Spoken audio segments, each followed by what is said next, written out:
Hello বন্ধুরা, কি অবস্থা, কেমন আছেন সবাই? তো যাই হোক, ফাইনালি আল্লু অর্জুন আর অ্যাটলি কুমারের next movie announcement teaser video এসেছে। আল্লু অর্জুনের বার্থডেতে এমন একটা ভিডিও চলে এসেছে যা দেখে আপনার চোখ কপাল উঠে যাবে। অলরেডি হয়তো ভিডিওটি আপনারা দেখেছেন। তো চলুন দেখা যাক এই ভিডিওর মধ্যে কি কি হতে পারে। প্রথমে তো হ্যাপি বার্থডে আল্লু অর্জুন। আর আল্লু অর্জুনের নেক্সট মুভি যা এখনো নাম ঠিক করা হয়নি, A22 শুধু অ্যানাউন্সমেন্ট ভিডিও এসেছে অ্যাটলি কুমারের সাথে।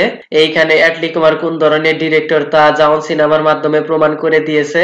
এর আগে তিনি যতগুলো সিনেমা ডিরেক্ট করেছেন সবগুলোই ব্যবসা সফল সিনেমা। এইবার তার ডিরেকশনে আবার আরেকটি নতুন সিনেমা আসতে চলেছে।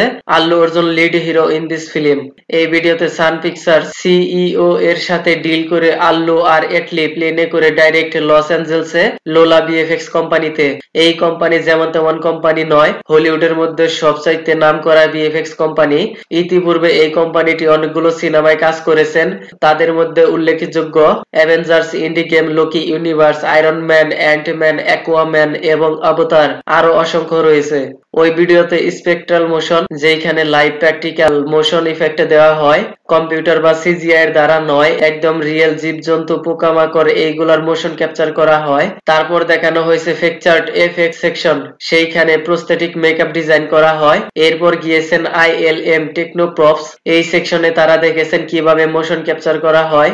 সেইখানে আরো মিট করেছেন আয়রন হেড স্টুডিও, এই সেকশনে মূলত কস্টিউম ডিজাইন করা হয়। Black panther, iron man, ant man আরো অনেক রয়েছে এবং সেইখানে নর্মাল ক্যারেক্টারের জন্য কস্টিউম ডিজাইন করা হয়। তারা দুইজন যতগুলো সেকশন ঘুরে দেখেছেন এবং তাদের সিনেমার স্টোরি লাইন স্ক্রিপ্ট শুনে সবাই প্রশংসা করেছেন। এই সিনেমার জন্য নাকি প্রথমে সালমান খানকে সিলেক্ট করা হয়েছিল, লেকিন তার সময় খারাপ, তার বদলে আল্লু অর্জুনকে নেওয়া হয়েছে।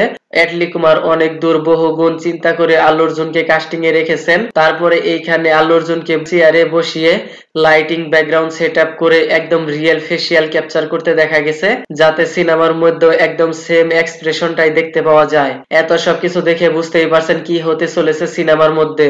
ভালো, এই সিনেমার নাম এখনো ঠিক করা হয়নি, লেকিন ইন্ডিয়ান সিনেমার হিস্টোরিতে অনেক দূর এগিয়ে যাবে এই সিনেমাটি।